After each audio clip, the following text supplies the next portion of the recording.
Welcome to this analytical overview. Today, we're unpacking the absolute bedrock of hepatology. Now, if you're a medical student, a resident, or honestly just fascinated by clinical science, you know that assessing liver function, well, it's not as simple as checking a single blood test. You really need a system. So today, we're taking a close look at the Child-Pugh Score. It's basically the foundational alphabet of quantitative liver function assessment.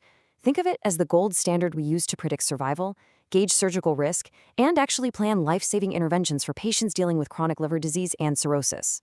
Okay, let's dive right into this. We've got a really structured breakdown for you today. We're going to cover the historical development, then look at the 5 key parameters, break down the scoring and disease classes, look at the clinical significance in everyday practice, and finally, wrap up with the system's limitations and how the MELD system fits in.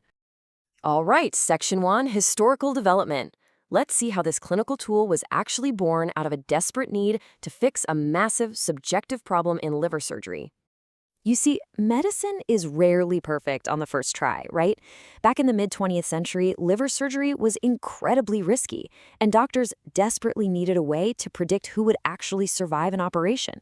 So in 1964, 2 surgeons, Child and Turcotte, proposed a system specifically to evaluate the risk of portal hypertension shunt surgeries in cirrhosis patients, and it was totally groundbreaking. But it had one major flaw. One of its main metrics was literally the patient's nutritional status. Think about that for a second. How subjective is nutrition? What looks like mild malnourishment to me might look severe to you. So fast forward to 1973, and Pugh and his colleagues stepped in to fix this. Pugh brilliantly modified the score by completely swapping out that subjective nutrition metric for a concrete, objective lab value, prothrombin time, or INR. And with that single vital tweak, the modern Child-Pugh score was born. So, what exactly is it today? Well, the Child-Pugh score is the universal clinical laboratory system used to assess the prognosis of chronic liver disease, determine the risks of complications, and define surgical indications. For anyone studying medicine out there, just a quick reminder, this is your universal foundation. If you've got a patient with cirrhosis, this score is literally the lens through which you absolutely have to view their overall survivability and their entire treatment plan. Moving on to Section 2, the 5 key parameters. Let's lift the hood and look at the actual mechanics that make up this score. Now, what's really interesting about this breakdown is how elegantly we can combine hard lab data with bedside clinical observation. Notice that we've got 3 biochemical markers and 2 clinical signs. First up is bilirubin. That measures the liver's ability to detoxify and excrete waste. Second, albumin, which tells us how well the liver is actually synthesizing proteins. Third is INR, or prothrombin time, measuring the liver's ability to produce coagulation factors. Then, we step away from the lab and move right to the bedside with 2 clinical indicators. We have ascites, which is fluid buildup in the abdomen, and hepatic encephalopathy, which represents neurological impairment because of the toxins the liver just couldn't clear out. And for every single one of these 5 parameters, the patient gets 1, 2, or 3 points based on severity. Which brings us to Section 3, scoring and disease classes. Let's see what happens when those points start adding up, because things can get pretty urgent. Once you evaluate the patient across those 5 parameters, you just tally up the results. And this is exactly where the math dictates the clinical reality. Since there are 5 parameters, and the absolute minimum score for each is 1, the lowest possible total score is 5. The absolute maximum, if a patient is unfortunate enough to score a 3 in every single category, is 15. That final number, somewhere between 5 and 15, strictly dictates the patient's assigned clinical class. Class A, Class B, or Class C. And this brilliantly illustrates exactly why those classes matter so much. Just look at this survival drop-off. If a patient scores 5 to 6 points, they're in Class A, compensated cirrhosis. Their 1-year survival rate is sitting pretty at nearly 100%. They're stable. But if they slide into Class B, scoring 7 to 9 points, they enter a subcompensated state. Now their 1-year survival drops down to around 80%. This is your warning zone.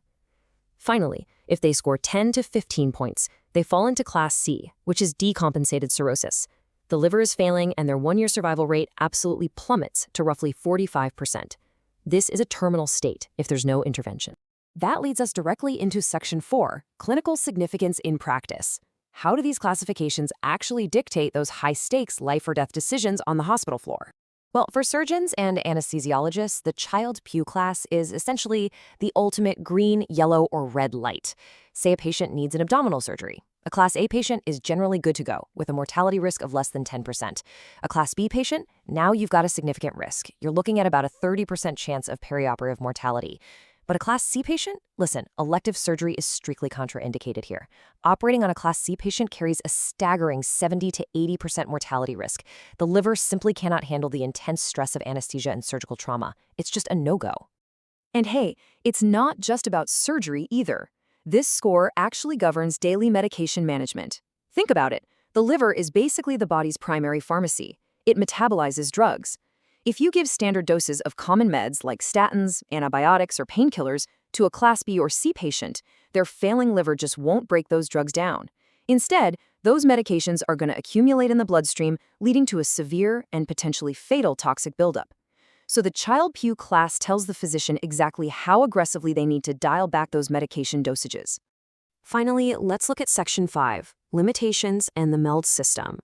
Where exactly does this foundational, decades-old tool fall short in modern medicine? Because despite being the fundamental alphabet of hepatology since the 70s, the Child-Pugh score is absolutely not perfect. In fact, it has 3 incredibly dangerous blind spots today. First up, subjectivity. Remember how Dr. Pugh got rid of that subjective nutrition metric? Well, assessing the exact grade of ascites or encephalopathy still relies pretty heavily on an individual doctor's judgment. Second, the score is highly dynamic. It's volatile. If a patient takes diuretic medications, their ascites clears up temporarily, which artificially lowers their score and makes their liver look much healthier on paper than it actually is. And third, and honestly most dangerously, the Child-Pugh score completely ignores kidney function. It doesn't look at creatinine levels at all. In severe cirrhosis, kidney failure, known as hepatorenal syndrome, is a massive cause of death, yet this scale is totally blind to it. Let's move to the next point and see how this builds into modern solutions. Enter the MELD score, the model for end-stage liver disease. When you stack them side by side, the contrast is huge. While Child-Pugh includes those subjective clinical signs and totally ignores the kidneys, MELD is just cold, hard math. It relies purely on objective laboratory data: creatinine for the kidneys, bilirubin, and INR. Because MELD literally cannot be skewed by a doctor's subjective opinion or a quick dose of diuretics, it is the go-to score currently used to objectively rank patients on the waiting list for liver transplants.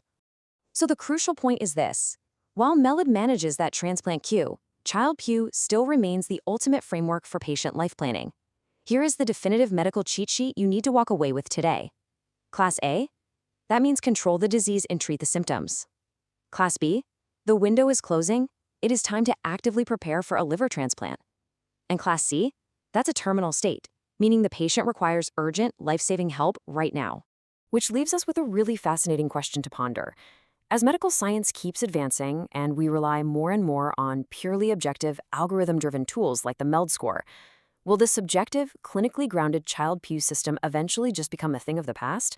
Or will this medical alphabet, born in the 60s, refined in the 70s, always hold its foundational place at the patient's bedside? Thanks so much for joining me in this analytical overview, and as always, keep questioning the science.